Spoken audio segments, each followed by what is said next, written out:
So, during this pandemic, we haven't really been doing stuff with our lives. We're on standby. Part of why we want to do Tales of the LGBTQ plus is to introduce you to great people and to find out what people are doing while we're living our lives in solitary manner. Well, today I'm going to introduce you to somebody. You know how you've been waiting to hear from your next favorite person? Well, today we have that person. Dorje, the singing shaman, is here today to talk about her music career, her books, her overall life. I can't wait to hear this conversation. I'm Douglas Parsons, and this is Tales of the LGBTQ+. I'm a new kind of outlaw. Can you see past the burden boys? Cause I'm a new kind of outlaw. I am wearing no Daisy Dukes. My fro's to the roof, and I ain't here to look cute. I'm a new kind of outlaw. Hey Dorje, how's it going today? Hello, hello. It is going wonderfully. I mean, it basically feels like summer right now. Of We're at course. like a solid -5 or something. It, So it's life is barbecue season. We'll, exactly. we'll get out some burgers and invite you over for it. Yeah, have a cookout. I love it. So Dorje, you know how gay men love our divas and our queens? I Yes. cannot wait for the time in the future when I can place that crown on your head. Oh my gosh, you're so Where have you been all of my and all of our lives? Oh my goodness, you're being so sweet. Thank you. I'm being truthful. I'm being truthful. Where have I been? I've been all over the place. Yeah. I traveled for quite a long time. Like, did a lot of traveling in between working up north. And that's when I embarked on my shamanic studies because I had to travel down to Joshua Tree and down to South America to participate in my training. And also I just traveled for fun. Yeah, I just kind of went on a bit of a journey for several years and then just figuring myself out, and then just came back to Edmonton and started to grow some roots here and set up my shamanic practice, and then eventually finally get out of my limiting beliefs to pursue music, which is what I've always really wanted to do. And yeah, I mean, I turned 38 this year. I think I'm just kind of getting started. I'm getting my momentum. So that's where I've been. I've been in incubation. I've been in healing. I've been, you know, in mapping out what I want to experience in life and who that may include. All of those things. And I've been planting a lot of seeds, I think, for a long time, and now I'm just experiencing this cool journey of seeing things like take off, really seeing things bloom. And it does feel really rewarding because it's been a long it's been a long haul, and there's been a lot of challenging moments. So yeah, I think that's where I've been Okay. bouncing around this planet. I've been bouncing around different dimensions as a shaman. That's what we do every day. That's my day job, is to journey to different dimensions. So that's where I've been. I'm here now though. Well, let's get into. Oh, I can tell you from my life and all that. My 40s have been the best years so far. So you're just entering the sweet spot, I think. So you're I, on the right way. yeah, I'm so I've been for a very long time. I've always been excited to age. I know that sounds Mm. maybe odd for Oh, some people, but I had a type of dysmorphia that I still struggle with sometimes, but not as much because I've gotten older. But in like my preteen years, I would have these panic attacks of feeling trapped in my young body. That my soul age and my awareness didn't match up with my linear age. And it created this real struggle within me, and this like panic or this urgency for me to hurry up and be the age that matches my soul. So yeah, I mean, I've just started sprouting my first silver hairs here. Finally, I'm so excited. I'm looking forward to all of those. Like aging to me is so beautiful. So yeah. Nice. Well, there's so much I want to cover with you today. Your background growing up in small town Alberta, the journey you've taken that you've mentioned about becoming a shaman, Yeah. uh, a newly published writer, and you're a country and western singer who has recently released her debut album. Throwing activism and the daily throes of life, how have you been able to compartmentalize and keep focused? Holy smokes. I don't really know if I compartmentalize. I am kind of just like I like clearly I like to be kind of doing multiple things or being multi-focused.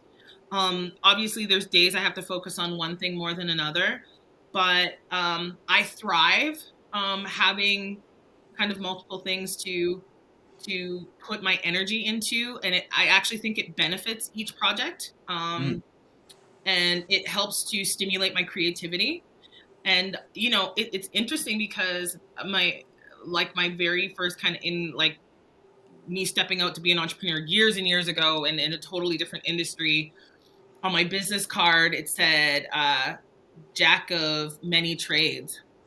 And it was something I kind of got slagged for a lot of times, like, oh, if you're a jack of many trades, you're a master of none, and you just need to pick a focus. You need to pick one thing. Like that was like very common messaging, like from quote unquote mentors or like other people. And um, even one person who I like really respected said like I was like this commitment phobe, like and I need to shit and get off the pot. And I was like, really? I was like, I think my commitment just like looks different. Like what if um I do just want to explore all of these things and it's okay for me to do that. And um so yeah, I find that for me it's been really important and for me to create a brand that I'm able to have like this umbrella and all of the things kind of make sense together. Yeah, like on some way, like they all can build off of each other, and are all still within context of each other. So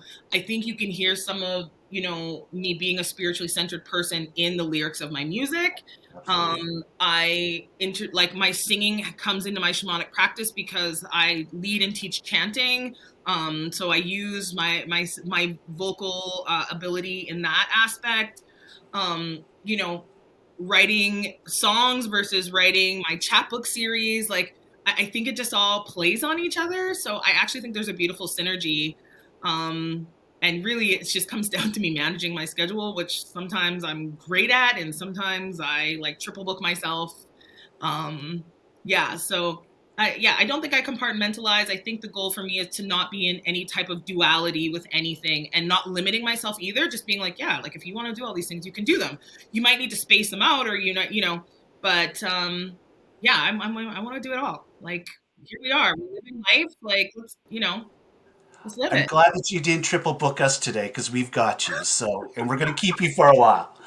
Uh, I know that you likely have this question all the time, and I hate to ask you this question, but it's a start. Sure. Why country music?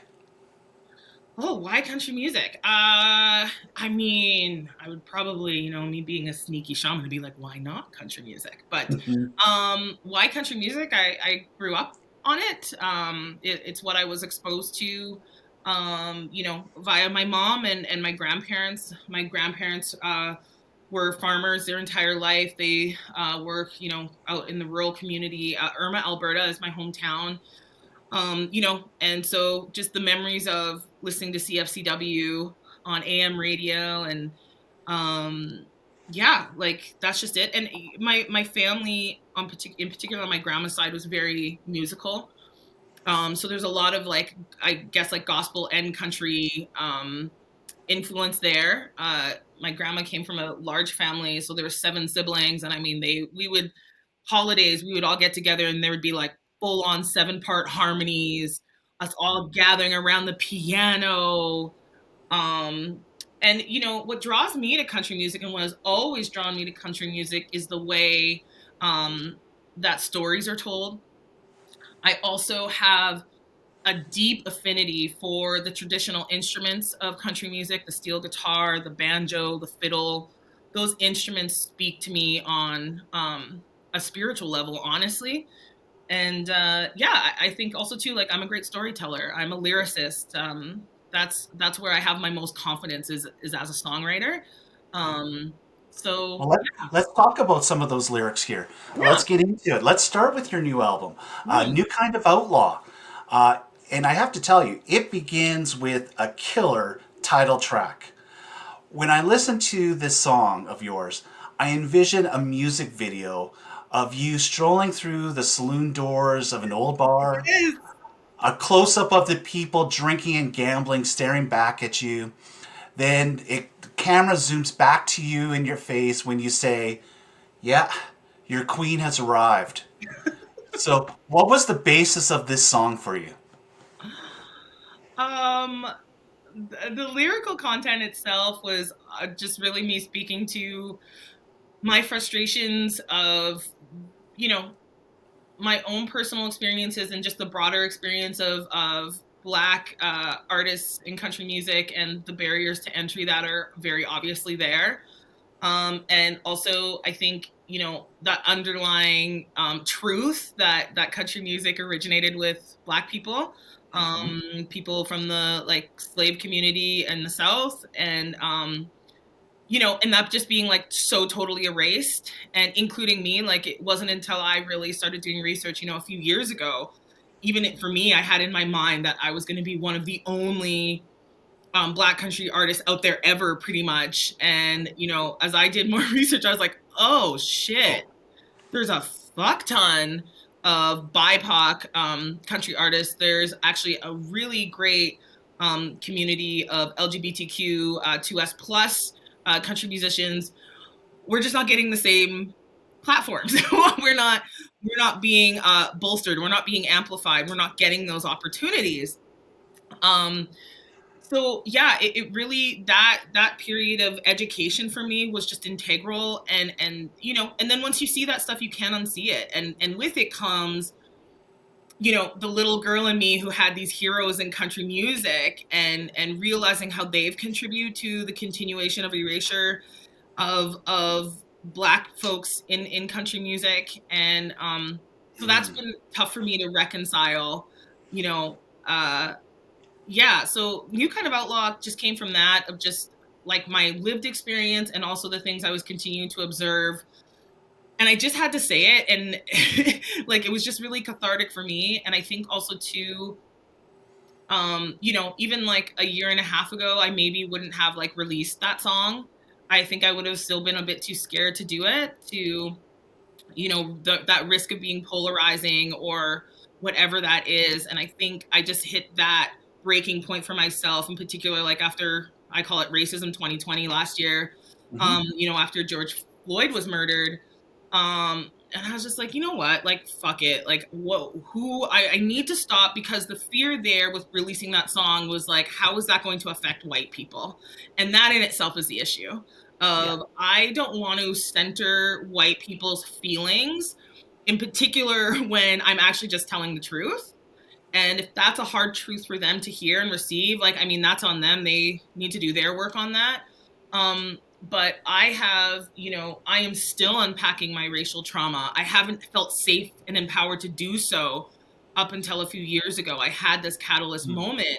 And so when you have lived in many small towns here in Alberta, when often I have experienced being the only Black person in an entire town on multiple occasions, in my classes, in my schools, um, the amount of micro and macro aggressions that I've experienced over my life, and I've been so silent about.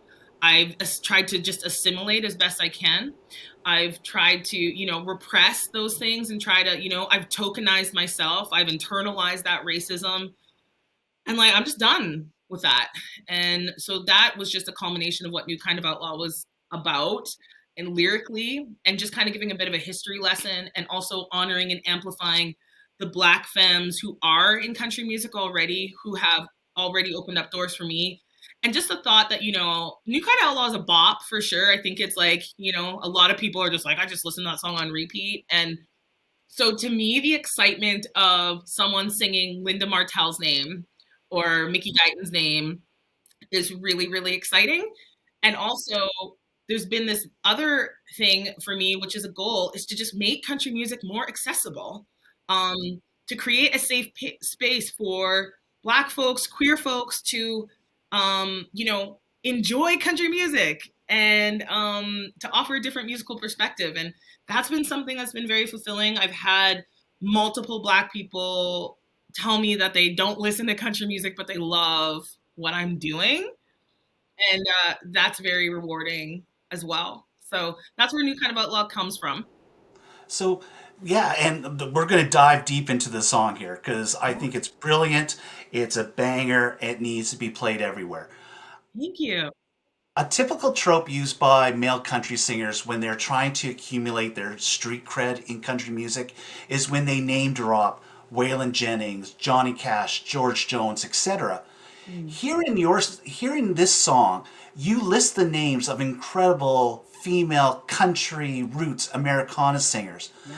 but you do it in a way that isn't you attempting to get street cred, but rather a missive to the powers that be not to overlook these women. Women like you mentioned, Mickey Guyton and Valerie June. Yeah. How important to you are the musicians that you mentioned in this song? I mean, I can't, it's hard to like fully quantify. And I think that still every day I become awash with a deep sense of gratitude. I've had the privilege of actually being able to speak personally and privately with a few of the artists that I sang about. And they've just been so encouraging and loving. And I have felt, here in Alberta, as confirmed by a historian from Country Music Alberta not too long ago, I am the only Black country musician in this province. Okay.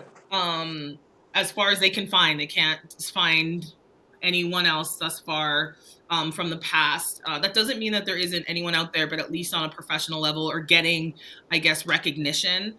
Um, and with that has come, and I mean, I was pretty sure that that was the case when I got into this. So that in itself has been incredibly isolating for me.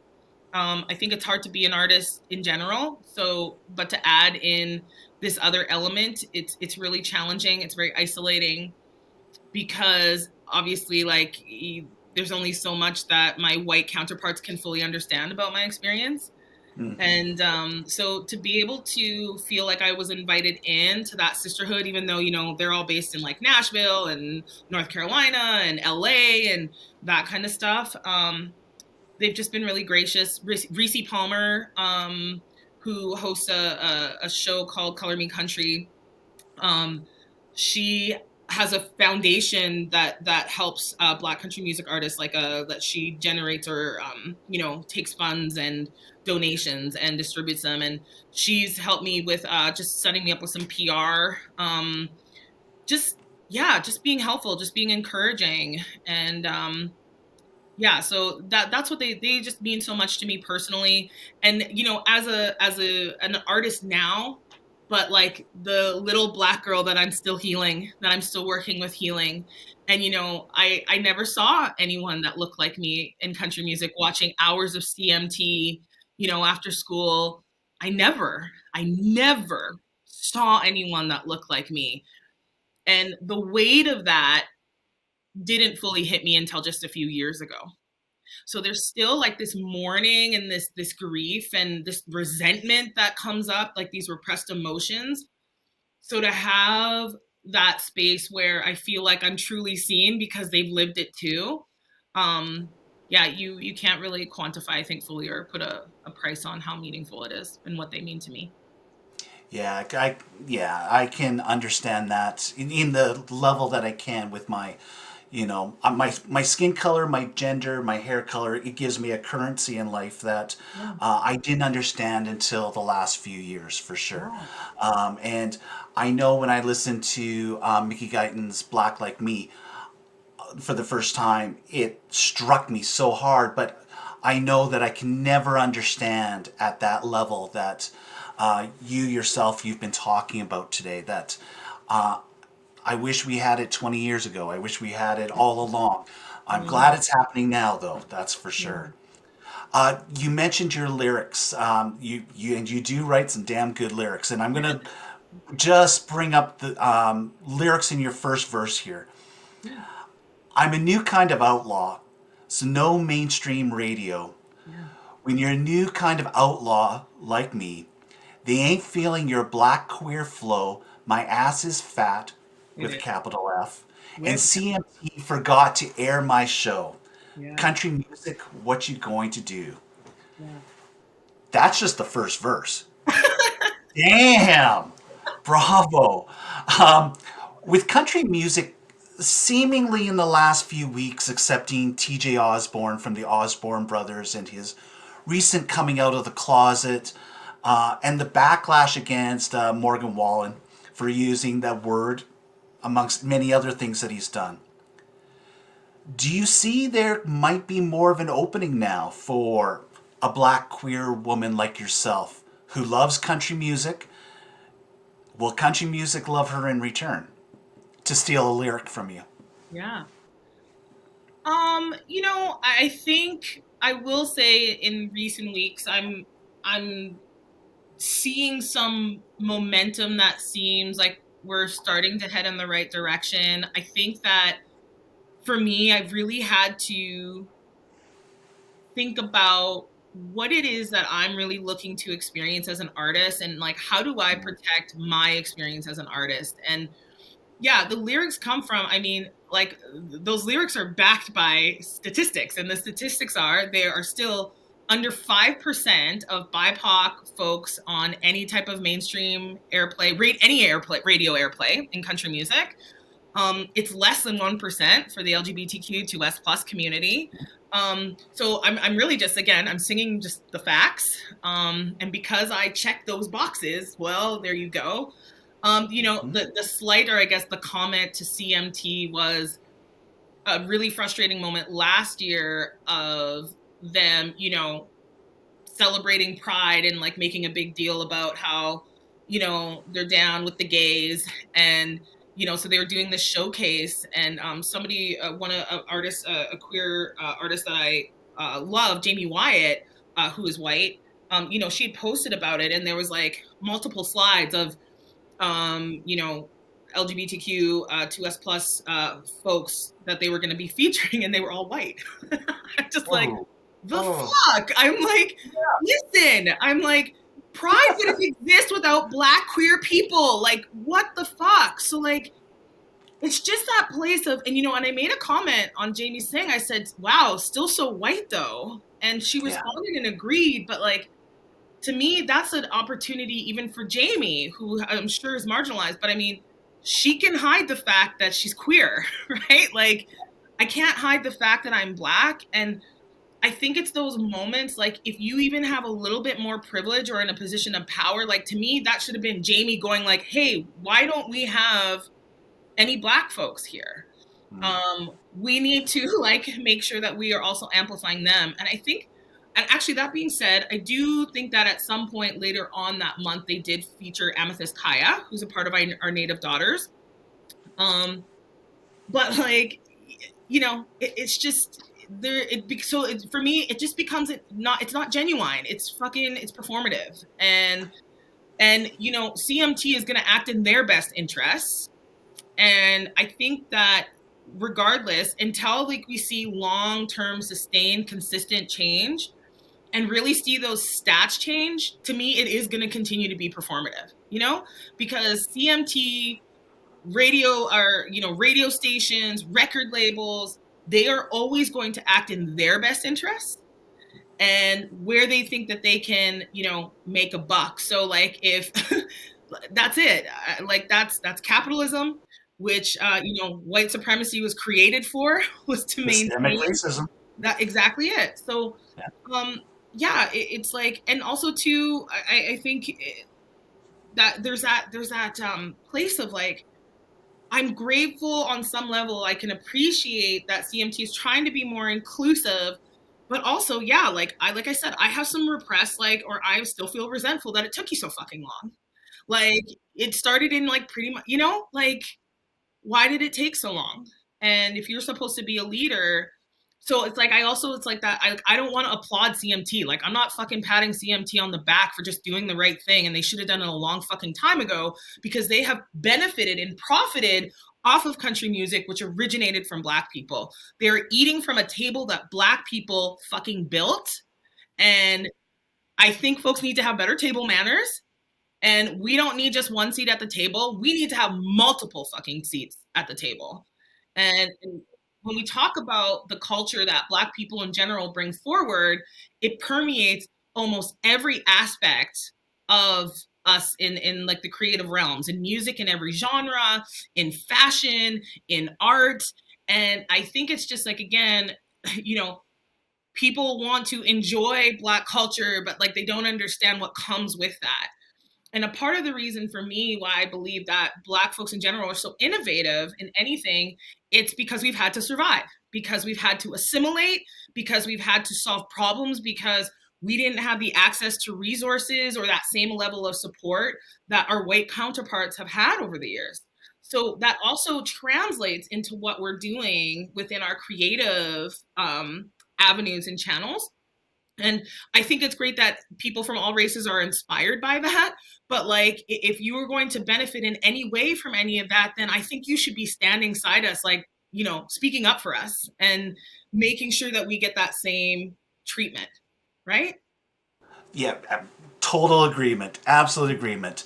My life has been with in intercultural awareness and trying to get people their rightful seats at the table. You mentioned being an ally.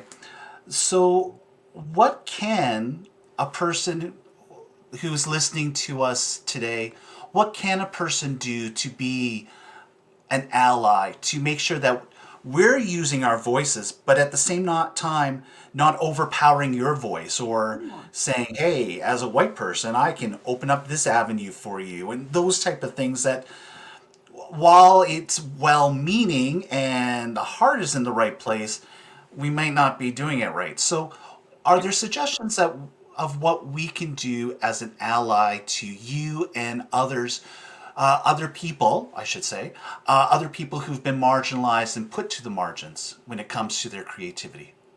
Yeah, I mean, I think first and foremost, buy our art and try to find the areas where when that we benefit the most monetarily from our art. So I really encourage people to check out Bandcamp, just in general for artists, because we make 85% of the funds when someone purchases our album through there, versus Oh, going wow. on like Apple Music or iTunes or Spotify, where streams, I mean, I get less than a cent per stream.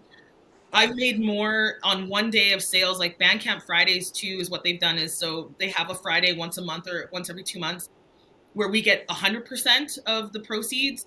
And I mean, the last one that they had a few weeks ago, I made more that day off of album sales, which I mean, even then wasn't like a crazy amount, but I made, or pardon me, a wild amount. I try not to use the word crazy anymore because it's kind of ableist, but, or in that context. But yeah, I made more than I have with streaming in like a year and a half, just to like give that context.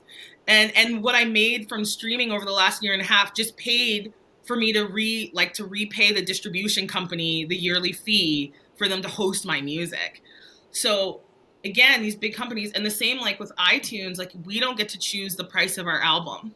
And with Bandcamp, you do. Like they decide how much our album is worth, right? So I think that way, I think certainly just amplifying Black artists by just sharing it and saying like, hey, because that's something you can do for free if you're on social media and stuff. Like, let people know about us. Let people know that you're inspired by us, or you like think that they should listen to our art. I think the other thing you mentioned about how do I use my privilege and my position of power to help open up doors for you? I think that that is great. I think that what also that needs to happen though is that white folks are doing that without thinking about how it could benefit them.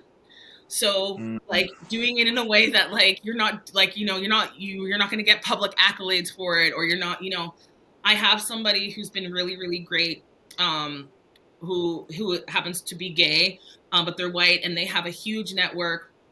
They've booked me for shows before, but they also work in media a lot. They have a lot of connections. And they have just like, he has just taken it upon himself to just pitch me to fucking everybody. And Mm-hmm. like, without, like, he doesn't get anything from that, right? So he's really also helped me generate some like PR and connect me, and like behind the scenes. Like he's not making any money off of me. He's not anything. He's doing it because he's really committed to bringing equity into the country music space. Um, and it's been integral, honestly, to the momentum that my album has gained since January. And so I think it's that, like, can you help out without people seeing you do it? Because Mm. it's still meaningful, and I think that's something to think about too. And that's why I say, like, these corporations, it's like on some level it's performative, um because like they benefit from it, right? Yeah, um and if I can add just one thing as well, and yeah, and and if I'm wrong, absolutely call me out. We're in Black History Month in February, yeah, and I think what we need to do is not just put out our black artists during this month, but also remember there's March and April and May and June, and there's 11 other months in the year yeah, where we can do this and not just be like, oh, it's a certain month and that's what good people do during this month. yeah. I think too, but yes, I agree with you. It should be an ongoing thing. It's so wild to me that, again, still in 2021, like, why isn't this just a part of curriculum all the time? um Yeah. and if I think, the people who feel exhausted of it, of like, oh, like, why are like we just always talking about black people now and stuff like that, it's like, you want to know what, if we were really integrated into the system in an equal way, we wouldn't have to talk about it like this all the time. Like, that's it. Yeah. Where were you the first time you heard your song on the radio? Oh, well, okay, so I think there's like two different experiences to touch on there, because there's one of, I think the first time, yeah, that I heard myself on radio was back in October or November. Actually, no, that's a lie. Proud Radio on Apple Music. Hunter Kelly, who's based out of Nashville, played one of my songs in October, and I was with my mom helping her Mm. unpack, and so that was really awesome. But the first time I heard myself on like radio, like, turn in the dial, which I used to work in radio years ago, so I have like a nostalgia. I love, was not too long ago, and I think I was in my living room, my car, my living room, I think my living room. But yeah, the moment itself was pretty powerful. And it's like a full circle thing, because, just like anybody, I have that inner critic. I navigate imposter syndrome. Mm. So to see that full circle and just to be like, see, like, you can do this, like, you do belong here, and your art is valid. So to have that reflected back, to have people respond to my art, even for you, I just want to touch on what you said of like, I imagine you like pushing through those saloon doors. And that was such strong imagery for me when we were building that song in production, was like, there's a kind of a crunching sound you can hear in the song that sounds like the doors opening. And a hot tip that I've never told anyone before is that sound is actually my producer eating banana chips. I love it. Real creative in the studio. Um, Oh, but that's what the sound is. there's Steven Tyler from Aerosmith. In one of their big songs, I can't remember it. There's a distinctive sound, and they didn't have their maracas, and so it turned out to be one of those salt packets. That's where he got the Yeah, sound from, and it's now iconic and it's there. Oh, that's brilliant. Banana chips. banana chips, you know? Yeah, now you just have to have playing the banana chips is. I need to ask you another question, and we haven't even got to your books and shamanism yet, but I do need to ask you another music question. Second song of the album, you mentioned a grandma lovey. Yeah. I hope based on your grandmother, I assume, real life woman. Yes, my grandma. Tell me about her because you talk about this home that she created. Tell me about Grandma Lovey. Oh, my grandma was my best friend. And like I mentioned before, she was very musical. She was very encouraging. The last 5 years of her life, I had finally kind of stopped traveling and bouncing around, and she was a big reason why I came back to get set up in Edmonton, so I could just be back in regular, relationship and connection with her. Because my grandpa had passed away a few years previous, and she was still living in this big house, like this big family home that we had in Irma for 30 years. And yeah, we were just like two peas in a pod. We were just thicker than thieves. And I kind of, I have a big extended family, but and my grandma was so great and with everyone. But those years, because, I was single and, my job had a lot of flexibility because I make my own schedule, I was just able to go down to Irma a lot. And I just soaked up all of who she was, and knowing that, we never know when we're going to lose our loved ones, especially when they get older. And she was just the ultimate matriarch. She's so warm, and she called everybody Lovey, so that's why we called her Lovey. And if you see my social media posts and stuff, you'll also notice that I call people Lovey. And yeah, just the same house. That was, to me, that was my childhood home, our family home. My mom was a single mom, and so even though we started off in Irma, we bounced around to a lot of other different small towns. And like, oh, it was always about coming home to Irma and that sense of warmth. As soon as you turn down this particular road, my grandparents' house was at the end of this road directly, and like this feeling that would come up for me of just like my roots and a level of security and stability that I didn't really get to experience on a lot of ways. I mean, I love my mom. It's not a slight against her. I love the fact that I moved around too, because I also think it generated a lot of wonderful skills for me to have.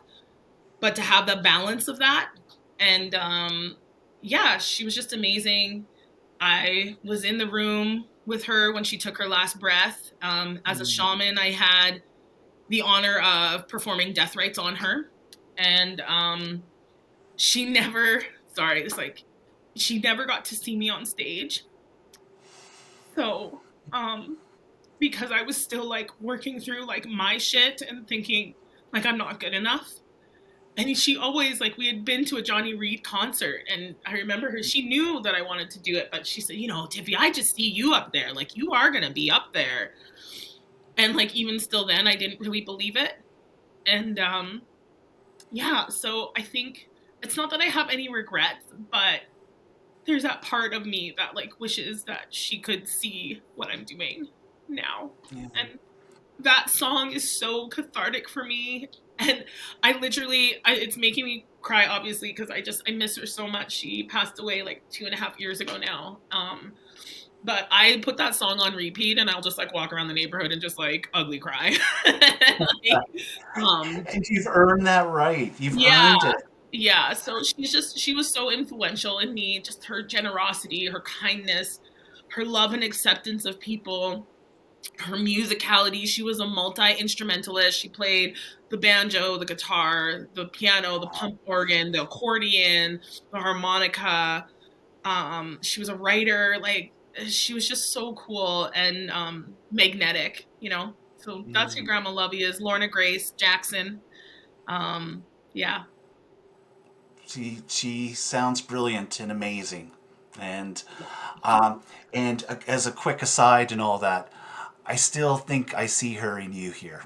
I don't never met her, but your aura is shining, and Thank you so I much. That's so I think sweet. Grandma Lovey's got to be part of that for sure. You've mentioned the shamanism, and I grew up in a small village called Botha, 172 people, and Irma's about 500 people about. Yeah, so I understand going back, and in Botha there's a stag that was right outside our window that we could see, and when I go back there I get that nostalgia. But I know that when I was growing up in Botha, I never discovered shamanism, being a shaman. It wasn't in Botha for me to find. So, for yourself, did you discover being a shaman, or did shamanism find you? Ooh, a little bit of both. Um, my best friend, who's been my best friend since I was like 15 years old, his name is Frederick, and he's an opera singer. And he moved out to Vancouver a long time ago. Yeah, probably about 15, 16 years ago. And he went through a big spiritual awakening and discovered all these things like energy medicine and Buddhism and um really, because at that time when he was doing on that work, I was really struggling with like a lot of heavy depression and PTSD and a lot of suicide ideation. And so yeah, he had gone to these things called a conference, and which is basically like a retreat, and it's actually was run by a shaman and her partner. And so this was out in Kelowna. And so I went to a couple of these conferences with Fred, and I mean, again, was just so like blown away of how receptive I was to it. Um, and just the journeying aspect. So what visualizations come to me when I'm in a trance like state or a meditative state, and we would share around the circle. And a lot of times people would be, at one point, the shaman, her name was Lynn, she was just like, I know that sometimes I can see some faces of wondering like why she is seeing, like she's seeing the things that she's seeing, because like they're very vivid and like really intense kind of journeys that I just was like naturally experiencing. And she just made a comment that I clearly had some type of natural aptitude for it, or like that's just, it wasn't about me being better or worse than anyone, but just had to speak to that. And then also Frederick also introduced me to a community of pranic healers in Vancouver who like worked on me for free because I was just struggling so much with my mental health at the time. And again, it was just so effective. So it came from that curiosity of like, okay, I've tried the traditional, aspects like therapy and medication, and they didn't really resonate with me or work for me at that time. And not to say that like Western medicine is incredible in so many ways. It's not to slight that at all. It's very important, but for me it just didn't work. And yeah, so it kind of just came from that curiosity of like, okay, so how can I learn about this to maybe just work on myself and help myself further my healing. And then it turned into, again, just that recognizing that natural aptitude and wanting to maybe help and be of service of others. And but the idea of me becoming a shaman, or that even just coming into my periphery, was after my experience in pilgrimage in Tibet. I went and traveled to Thailand for a month, just on my own immediately after. And I just traveled by intuition there. I just let spirit guide me of where I was supposed to end up. And I ended up on this little tiny island. And I started just like, people just kind of found me. I was told to go and sit in a specific spot on the beach. And then shortly after, people just started showing up and being drawn to me. And it just was like this organic thing. I was just doing like, just general healings on them, like just basic kind of things. And it just like the word got around the island. And so like people were like seeking me out. And this one person introduced me and said, she's a shaman. And I was like, oh, what? No, I'm not a shaman. I was like, I'm just kind of doing this like healing thing, but that's not it. Like I had a very adverse reaction to it. Um, but it planted a seed for sure. And when I came back home and started working again, I don't know if like eventually like Facebook, how they like read our minds basically. Yes. There's Yes. one day there was just an ad for this actually accredited shaman school that was based like kind of all over the world, but was run by a world-renowned anthropologist. His name is Dr. Alberto Veloto, and he's worked for 40 plus years with shaman from Peru, like Quero shaman and Inca shaman. And with them, he created this curriculum to actually like train a new age of shaman or a new kind of generation of shaman. And the training was really really intense. It was also like very expensive, but at the time I was in a place that I was able to do that because I had a good paying job and I worked a week on a week off, so I had a lot of like I could take time off to fly and go and do that. So that's how it came about. Like it just started off with me working on myself, trying to heal myself, and then it just like very naturally, and then my shamanism is what drew me to feeling that I could claim to be an artist. That was the turning point. The final round of my training down in South America, I was being used as a demo by the teacher, and like I was like all this stuff was coming up and I was like, like I'm in this weird duality, and she was like, what's coming up for you? And I was like, I think I want to be a fucking singer. Like what am I doing here training to be a shaman? Like I'm not talking about just singing like in my living room. Like I like I'm pretty sure like I want to do this like as a profession. And how do I do that? And I think, there was a long time where when you talk about being compartmentalized, that I thought that they had to be these two separate things, like shaman and musician. But I've been able, I think, to find the sweet spot of the crossover. And also, too, there was somebody very early on when I was exploring this, someone in the music industry that told me to not do the shaman, like, don't let the shaman thing be a part of your music. Like, people don't care about that shit. They're not gonna care. So don't let that be, don't make that a thing. And it's funny because that's what is probably like the most interesting now, what is that? That Yeah, was probably like, maybe. yeah, or like one of the things. I think it's something One that of. draws people in and it's interesting because it's different, right? So I think it's benefited me to include that in my brand as an artist and as a performer. And it's not just for the marketing aspect of it. Like I genuinely create shamanic experiences during my live shows. So that's a big piece of it. We do mantras together. I open up sacred space, like I sing a sacred prayer. There's a lot of aspects of that of connection with audiences as well. So yeah. Yeah. I don't think I totally, and I still to this day, I don't understand the shamanism as one should. And I think in my head, I generally thought of a shaman as an older indigenous man who mixed things together to make something magical, who interacted with the spirits.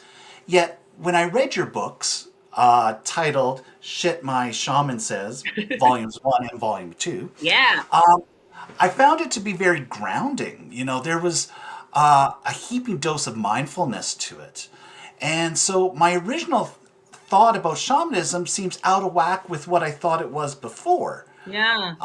Is this the new shamanism that you were talking about when you took the course? Or am I completely out of whack with what I thought it was before?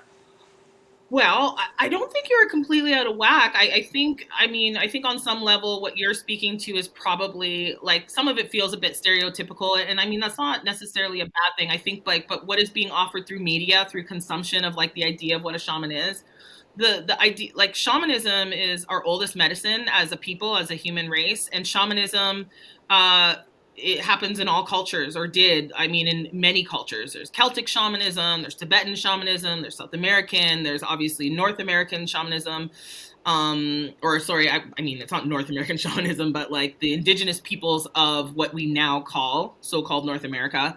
So there's a lot of different lineages out there. I think for me, what's really important is understanding lineage and training. Like I think that there are people out there that just call themselves a shaman, and I struggle with that. I think that there's the tradition of there being a rite of passage and you being bestowed medicine for you to then share and cultivate and offer through your vehicle, your channel.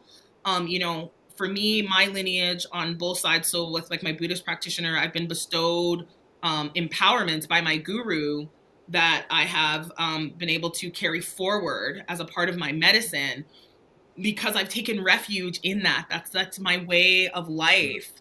In particular, also with my shamanism, I've been bestowed with the Munikai rites. I've been actually like, I've gone through rites of passage.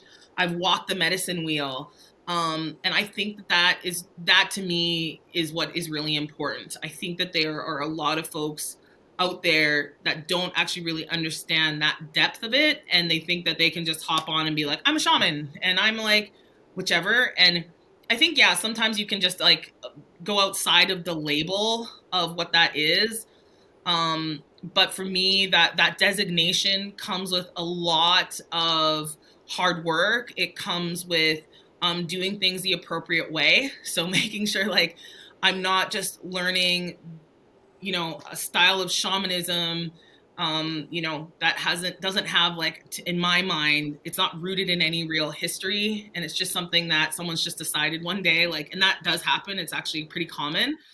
And in particular, yeah, I just think that is something like there's a intersection between modern shamanism and the tradition of what shamanism is. And I think that both are really important. And I think, for people who are interested in working with a shaman, like, do a little research, like really find out their background and their training. And make sure it's like appropriate, that the people that they're learning from are being, compensated. Like the shaman that we worked with were compensated for their teachings and their medicine. And that's always been really important to me. So I think there's room for us to be expansive about shamanism. For me, it's important. Like you said, you found that my books were pretty grounding and mindful. And I think what I'm trying to do is to make shamanism more digestible and inclusive, because I think a lot of people still don't really understand what it is. And so they're like, yeah, like that's kind of like a weird thing. Like, do you do voodoo? Yeah. So I want to just kind of bring a genuineness and an authenticity to it, so people can be like, oh, like this is really interesting. And a So part of let me interrupt just for one quick course, second, because we need to make sure, because compensation and groundness, um, where can people find your books? Because people are interested. Where can they find them? yeah, my publishing partners, they're called Party Trick Press. So people can purchase my first two volumes of Shit My Shaman Says there. We do a sliding scale. So like there's various different rates that you can purchase the ebook on. It's a chapbook series, which is really great. So just again, trying to make things accessible. But yeah, they can actually either go to my website, dorje.ca, and it'll link you to Party Trick Presses, or you can just go directly to Party Trick Press and purchase and download. Yeah, and like I said, I don't know much about it. I think I learned about shamans from comic books, and of course, like in the comic books, the characters were always like I described. Yeah. So I learned a lot, and yeah, Great. it's definitely piqued my interest in a bit. That's for sure. I love it. Well, if you're interested in coming to do a session, you let me know. I have to give you a crown, by the way, anyway. Oh So my goodness. we have to do that. We are coming near the end of the time together, and I could talk to you forever. And there's so many questions and so many things I want to get into.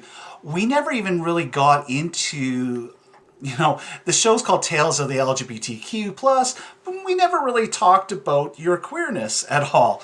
Yeah, good. And that's great, because we are who we are, and we want to celebrate the person. I do Yeah. have to ask you this question though. Was it harder for you to come out as being queer, or has it been harder for you to come out as a country music singer? Country music singer, hands down. Wow. Yeah, hands down. But I have the privilege of that. Like I was raised by my mom. My mom and even like my grandparents to some extent, like just really pretty liberal. And like, my grandfather was a staunch like NDP socialist type of person in that way. And I think equality for all was like always really important for my grandfather. And, and this, we're talking about white rural people in small town Alberta. Also, yeah, like sexuality just was like never this like big deal.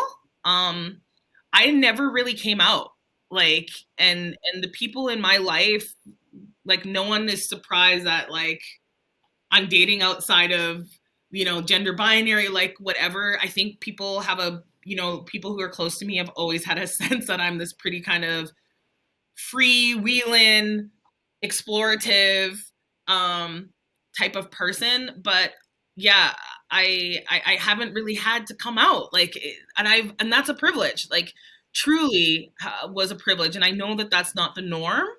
And also I think that there's this other part, and it's not me taking away from people who do have to come out or do that, but like fucking straight people don't come out. Like, it's fucking weird. Like, they don't fucking, like, when do they decide that they're straight? They don't.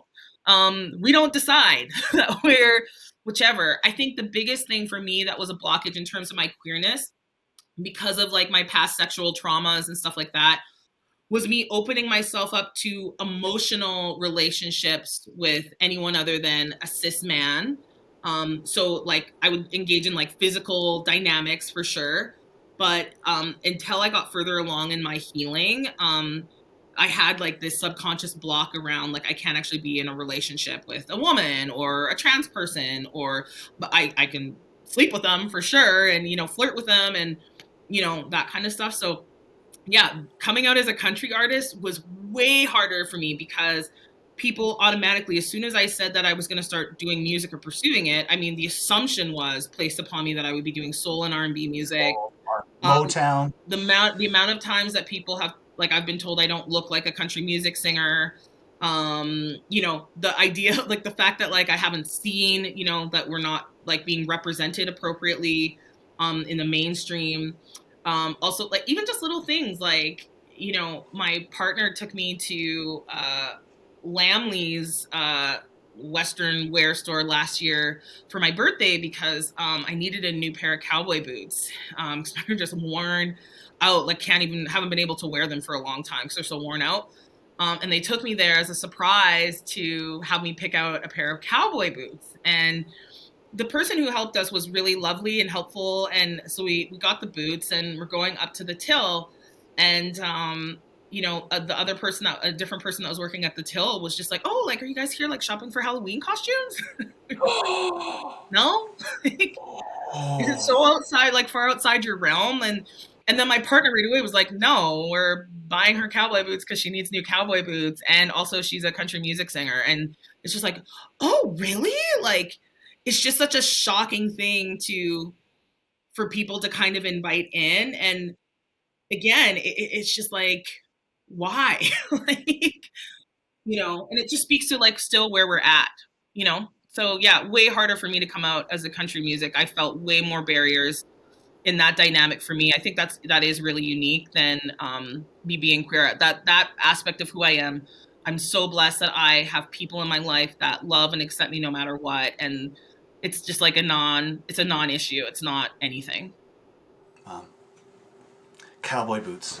Cowboy boots. Come on. Yeah. I was thinking they were like, oh, it's for a stampede and for a dress up like that, but yeah. There are so many things that I would love to delve into with you, but of course, time and everything like that. Oh, good. Would you be willing to come back and talk some more with us? Absolutely. I would love that. This was so much fun. Also, a part of it is like I'm a very chatty person. Like, I give like really long-winded answers. It's fantastic. Oh, I'm sorry you didn't get to all of your questions. I should have warned you at the beginning. I actually try to do that. I'm like, just so you know, I'm long-winded. I love to chit-chat. I'm a teacher by trade, so I'm like, okay, we'll just go this way, and then maybe we'll come back. If not, it's okay. I love that flow. It's been so nice to talk to you. Yeah, well, thank you, Dorje, for being my guest today. Yeah. And we've learned a lot, and like I said, let's take measurements for that crown, honestly. I mean, I know the fro-fro is really tied up and binded up right now, but I mean, my hair is huge. So I have to actually open up. I have to keep the cover of the sunroof in my vehicle open to allow for space for my hair. And also when I get out of the car, I always have to reshape my afro because it pushes up against the side of the vehicle and like creates a full dent into my fro. So the crown will have to be big. That's okay. I'm just thinking of you driving and having to check your blind spot in the car. Then Right? just Like, where's oh, the afro clearance? Come on. We need more of it. I love it. I love it. Well, thank you for being our guest today on Tales of the LGBTQ plus. My absolute pleasure. Once again, can you tell us again where we can find your books as well as your music? Yeah, you can find, I mean, you can go to my website and pretty much find everything, dorje.ca. You can find my music on any streaming platform that's available. I would love to encourage people to check out Bandcamp and purchase and download my album there if you are able to. But also the streams do help in other ways, not monetarily, but they do help give me access to other opportunities the more streams I get. Shit My Shaman Says is available at Party Trick Press to download. And yeah, I mean, if you're able to give me a follow on social media on Instagram, 17 Degrees of Dorje, or on Facebook, Dorje the Singing Shaman, or Twitter, 17 Degrees Dorje. All of those things help us as artists as well. The more people we have following us, interacting with us, making comments on our posts, that all is currency for us when we're applying for grants, when we're trying to get accepted to showcases, to book gigs. All of that feeds into us being successful and generating longevity now in the modern day as artists. So all of those things help immensely. And also too, you can reach out to me through my website. I'm a full service shaman. That's my day. My day job is a shaman. So I see clients for one-on-one sessions. I do full moon meditations. I actually did that for about 5 years as a class, but because of pandemic, I shifted that and I just do kind of an IG live once a month. But yeah, there's lots of ways to access me. And yeah, love to see ya. Love to hear from ya. Perfect. Well, thank you once again. And to everyone listening, on behalf of Dorje, the Singing Shaman, my name is Douglas Parsons, saying thank you for tuning in to Tales of the LGBTQ.